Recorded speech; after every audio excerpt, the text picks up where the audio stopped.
Hi hello ನಮಸ್ಕಾರ. ನಮ್ಮ RCB stampede ನಡೆದಾಗಿಂದನೂ ಯಾವುದೇ ರೀತಿ ಕ್ರಿಕೆಟ್ಗಳ ವಿಡಿಯೋ ಅಂದ್ರೂ ಪೋಸ್ಟ್ ಮಾಡಿರಲಿಲ್ಲ. ಕ್ರಿಕೆಟ್ ಬಗ್ಗೆ ಮೂಡೇ ಹೋಗ್ಬಿಟ್ಟಿತ್ತು, ಸ್ಪೋರ್ಟ್ಸ್ ಅಥವಾ ಕ್ರಿಕೆಟ್ ಬಗ್ಗೆ. ಅದರ ಜೊತೆಗೇನೆ ವಿರಾಟ್ ಕೊಹ್ಲಿ ಅವರು ಹಾಗೆ ರೋಹಿತ್ ಶರ್ಮಾ ಅವರು ಇಬ್ಬರು ರಿಟೈರ್ಮೆಂಟ್ನ ಕೊಟ್ಬಿಟ್ರು ಟೆಸ್ಟಿಗೆ. ಸಾಕಷ್ಟು ಕ್ರಿಕೆಟ್ ಅಭಿಮಾನಿಗಳನ್ನು ಕ್ರಿಕೆಟ್ ನೋಡೋದೇ ಬಿಟ್ಟಿದ್ದಾರೆ. ನಾನು ಕೆಲವೊಂದಿಷ್ಟು ದಿನಗಳ ಕಾಲ ವಿಡಿಯೋ ಕ್ರಿಕೆಟ್ ಅಥವಾ ಸ್ಪೋರ್ಟ್ಸ್ ಬಗ್ಗೆ ವಿಡಿಯೋಗಳನ್ನ ಮಾಡೋದನ್ನ ನಿಲ್ಸಿದ್ದೆ. ಇವಾಗ ನಮ್ಮ Indian youth cricket team test series ನ ಆಡ್ತಿದ್ದಾರೆ ಇಂಗ್ಲೆಂಡ್ ಜೊತೆಗೆ. ಎಲ್ಲರಿಗೂ ಒಂದ್ ಕಡೆ ಬೇಜಾರಿತ್ತು, ವಿರಾಟ್ ಕೊಹ್ಲಿ ಅವರು ಇಲ್ಲ, ರೋಹಿತ್ ಶರ್ಮಾನು ಇಲ್ಲ, ಯೂತ್ ಟೀಮ್ ಏನು ಬಲಿಷ್ಠವಾದ ಟೀಮ್ ಅದು, ಇಂಗ್ಲೆಂಡ್ ನ ಹೇಗ್ ಸೋಲ್ಸ್ತಾರೆ ಅನ್ನೋ ಒಂದು ಕುತೂಹಲ ಎಲ್ಲರಿಗೂ ಇದ್ದೇ ಇತ್ತು. ಬಟ್ ಒಂದನೇ ಮ್ಯಾಚ್ ನ ಡೇ 5 ನಲ್ಲಿ ಸೋತಿದ್ದು ಇಂಡಿಯನ್ ಟೀಮ್. ಎರಡನೇ ಮ್ಯಾಚ್ ಯಾವ ರೀತಿ ಕಮ್ ಬ್ಯಾಕ್ ಮಾಡಿದ್ರು ಅಂತ ಎಲ್ಲರೂ ನೋಡಿರ್ತೀರಾ. ಆ ಒಂದು ಎರಡನೇ ಟೆಸ್ಟ್ ಮ್ಯಾಚ್ ಅಲ್ಲಿ ಯಾವ ರೀತಿ ಡಾಮಿನೇಟ್ ಮಾಡಿದ್ರು ಇಂಡಿಯಾ, ಯಾವ ಪ್ಲೇಯರ್ ಚೆನ್ನಾಗಿ ಆಡಿದ್ರು, ಹಾಗೆ PKL 12 ಯಾವಾಗ ಸ್ಟಾರ್ಟ್ ಆಗುತ್ತೆ ಡೇಟ್ ಅನೌನ್ಸ್ ಮಾಡಿದ್ದಾರೆ. ಹಾಗೆ ಆ ಒಂದು ಡೇಟ್ ನ ತಿಳಿಸ್ಕೊಡ್ತೀನಿ. ಹಾಗೆ ಇದೇ ರೀತಿ ಡೈಲಿ ಅಂದ್ರೆ ಸ್ಪೋರ್ಟ್ಸ್ ಮತ್ತೆ ಸಿನಿಮಾ ಬಗ್ಗೆ ಕಂಟೆಂಟ್ ಅಪ್ಲೋಡ್ ಮಾಡ್ತಾ ಇರ್ತೀನಿ. ಈ ವಿಡಿಯೋ ಇಷ್ಟ ಆಗಿದ್ರೆ ಸಬ್ಸ್ಕ್ರೈಬ್ ಮಾಡಿ, ಸಪೋರ್ಟ್ ಮಾಡಿ. ಎಲ್ರಿಗೂ ನಮಸ್ಕಾರ ಅಂಡ್ ವೆಲ್ಕಮ್ ಟು ಜಿಮ್ನಾಸ್ಟಿಕ್. ಎರಡನೇ ಟೆಸ್ಟ್ ನಡೆದಿದ್ದು ಎಡ್ ಬಾಸ್ಟನ್ ಅಲ್ಲಿ. ಡೇ 1 ನಿಂದಾನೇ ಡಾಮಿನೇಟ್ ನ ಶುರು ಮಾಡಿದ್ದು ಇಲ್ಲಿ Indian team. Shubman Gill century ಕೂಡ ಮಾಡ್ಕೊಂಡ್ರು. ಅದೇ ರೀತಿ ಕರಣ್ ನಾಯರ್ ಚಾನ್ಸ್ ನ ಕೊಡ್ತಾ ಇದಾರೆ, ಬಟ್ ಯಾವ ರೀತಿ ಉಪಯೋಗ ಅಂತ ಮಾಡ್ಕೊಂತ ಇಲ್ಲ ಕನ್ನಡಿಗ. ಟೆಸ್ಟ್ ನಲ್ಲಿ ಸಹ ಅದೇ ರೀತಿ ಫ್ಲಾಪ್ ಆದ್ರು. ಇನ್ಫ್ಯಾಕ್ಟ್ ಸಾಯಿ ಸುದರ್ಶನ್ ಸಹ ಅದೇ ರೀತಿ ಆಡಿದ್ರು. ಎರಡನೇ ಟೆಸ್ಟ್ ನಾಗೆ ಅವನ್ನ ಬೆಂಚ್ ಮಾಡಿಸಿದ್ದು ಅಲ್ಲಿ ಇಂಡಿಯನ್ ಟೀಮು. ನೋಡೋದಾದ್ರೆ 500+ ನ ಹೊಡೆದಿದ್ದು ಇಂಡಿಯನ್ ಟೀಮು. ಅದೇ ರೀತಿ ಇಂಗ್ಲೆಂಡ್ ಟೀಮು ಸಹ 400+ ನ ಚೇಸ್ ಮಾಡ್ತಾರೆ. ಅಲ್ಲಿ ಆಡಿದ್ದು ಜೇಮಿ ಸ್ಮಿತ್, ಹ್ಯಾರಿ ಬ್ರೂಕ್ ಅವರು. ಇಬ್ರು ಸಹ 150+ ಸ್ಕೋರ್ ನ ಹೊಡಿತಾರೆ ಅಲ್ಲಿ. ಅವರಿಬ್ರು ಆಡಿದ್ರಿಂದಾನೇ ಅಷ್ಟು ಸ್ಕೋರ್ ನ ಕಲೆ ಆಗ್ತು ಅಲ್ಲಿ ಇಂಗ್ಲೆಂಡ್ ಟೀಮ್ ಅಂತಾನೆ ಹೇಳ್ಬೋದು. ಬೌಲಿಂಗ್ ಕಡೆ ನೋಡೋದಾದ್ರೆ ಸಿರಾಜ್ ಮತ್ತೆ ಆಕಾಶ್ ದೀಪ್ ಅವರು ಸಖತ್ತಾಗಿ ಬೌಲಿಂಗ್ ಮಾಡಿದ್ರು. ಇನ್ಫ್ಯಾಕ್ಟ್ ಸಿರಾಜ್ ಅವರು 5 ಫಾರ್ ತಗೊಂಡ್ರು. ಆಕಾಶ್ ದೀಪ್ ಸಹ 4 ವಿಕೆಟ್ ನ ತಗೊಂಡು ಅಲ್ಲಿ ಇಂಡಿಯನ್ ಟೀಮಿಗೆ ಕಮ್ ಬ್ಯಾಕ್ ಮಾಡೋ ರೀತಿ ಮಾಡಿದ್ರು. ಕ್ರೂಷಿಯಲ್ ಟೈಮ್ ಅಲ್ಲಿ ವಿಕೆಟ್ ತೆಗೆದಿದ್ದ ಆಕಾಶ್ ದೀಪ್, ಹ್ಯಾರಿ ಬ್ರೂಕ್ ಮತ್ತೆ ಜೇಮ್ಸ್ ಸ್ಮಿತ್ ಅವರು. ಟೀಮು ಯಾವ ರೀತಿ ಪಾರ್ಟ್ನರ್ಶಿಪ್ ನ ಬಿಲ್ಡ್ ಮಾಡ್ತು ಅಲ್ಲಿ 5th ವಿಕೆಟಿಗೆ ಅಂತ ನೋಡ್ಬೋದು.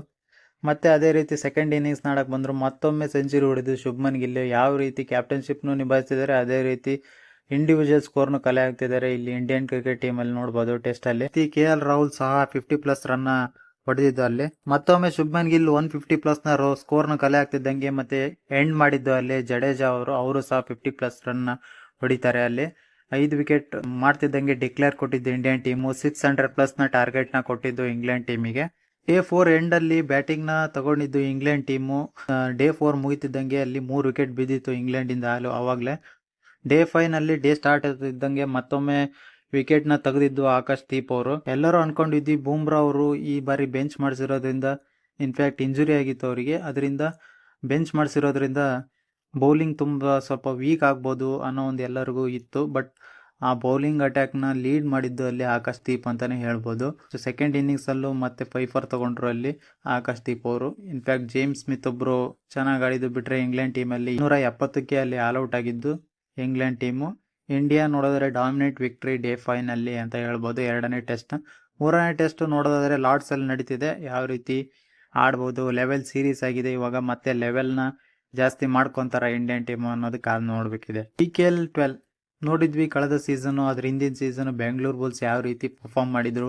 ಎಲ್ಲರಿಗೂ ಕಬಡ್ಡಿ ಇಂಟ್ರೆಸ್ಟ್ ಹೋಗ್ಬಿಟ್ಟಿದೆ ಅಂತಾನೆ ಹೇಳ್ಬೋದು. ಬಟ್ ಈ ಸೀಸನ್ ಕಮ್ ಬ್ಯಾಕ್ ಮಾಡಿದ್ರೆ ಜಾಸ್ತಿ ಫ್ಯಾನ್ಸ್ ನ ತಮ್ಮ ಕಡೆ PKL ಕಡೆ ಎಳ್ಕೊಬಹುದು ಅನ್ನೋ ಒಂದು ಕುತೂಹಲ ಕಾಡ್ತಾ ಇದೆ ಎಲ್ಲರಲ್ಲೂ. PKL 12 ಸೆಪ್ಟೆಂಬರ್ 5ರಿಂದ ಸ್ಟಾರ್ಟ್ ಮಾಡ್ತಾರೆ ಅನ್ನೋ ಒಂದು ಅಪ್ಡೇಟ್ ಬರ್ತಾ ಇದೆ. ಅದು ಅಲ್ಲದೆ ಬೆಂಗಳೂರು ಬುಲ್ಸ್ ನ ಪ್ಲೇ ಆಫ್ಸ್ ಈ ಬಾರಿ ಕಂಠೀರವ ಸ್ಟೇಡಿಯಂ ಬೆಂಗಳೂರಿನಲ್ಲಿ ಮಾಡಿಸ್ಬೇಕು ಅನ್ನೋ ಒಂದು ಪ್ಲಾನ್ ನಡೀತಿದೆ ಅಂತೆ. ನೋಡಿದ್ವಿ ಕಳೆದ ಸೀಸನ್, ಅದ್ರ ಹಿಂದಿನ ಸೀಸನ್ ಬೆಂಗಳೂರು ಬುಲ್ಸ್ ಯಾವ ರೀತಿ ಪರ್ಫಾರ್ಮ್ ಮಾಡ್ತು. ಪ್ಲೇ ಆಫ್ ಸಹ ಬರಲಿಲ್ಲ ಅಲ್ಲಿ. ಪ್ಲೇಯರ್ಸ್ಗಳು ಯಾರ್ಯಾರು ಇದ್ದು ಅನ್ನೋದೇ ನೆನಪಿಲ್ಲ, ಆ ರೀತಿ ಆಗ್ಬಿಟ್ಟಿತ್ತು. ಕಬಡ್ಡಿ ಮೇಲೆ ಇಂಟ್ರೆಸ್ಟ್ ಹೋಗ್ಬಿಟ್ಟಿತ್ತು ಸಾಕಷ್ಟು ಅಭಿಮಾನಿಗಳೇ. ನಾನು ಸಹ ಕಳೆದ ಸೀಸನ್ ನಲ್ಲಿ ಮೊದಲಿನ ಒಂದೆರಡು ಮ್ಯಾಚ್ ನೋಡಿದೆ. ಬೆಂಗಳೂರು ಬುಲ್ಸ್ ಪರ್ಫಾರ್ಮೆನ್ಸ್ ನೋಡ್ತಿದ್ದಂಗೆ ಹೋಗ್ಬಿಡ್ತು. ಪ್ರೋ ಕಬಡ್ಡಿ ಸೀಸನ್ನೇ ನೋಡ್ಲಿಲ್ಲ ಸೀಸನ್ ಹೋದ್ ಸರಿ. ಬಟ್ ಈ ಒಂದು ಸೀಸನ್ ಬಹಳ ನಿರೀಕ್ಷೆ ಇದೆ. BC ರಮೇಶ್ ಸಹ ಹೆಡ್ ಕೋಚ್ ಆಗಿದ್ದಾರೆ ಬೆಂಗಳೂರು ಬುಲ್ಸ್ ತಂಡಕ್ಕೆ.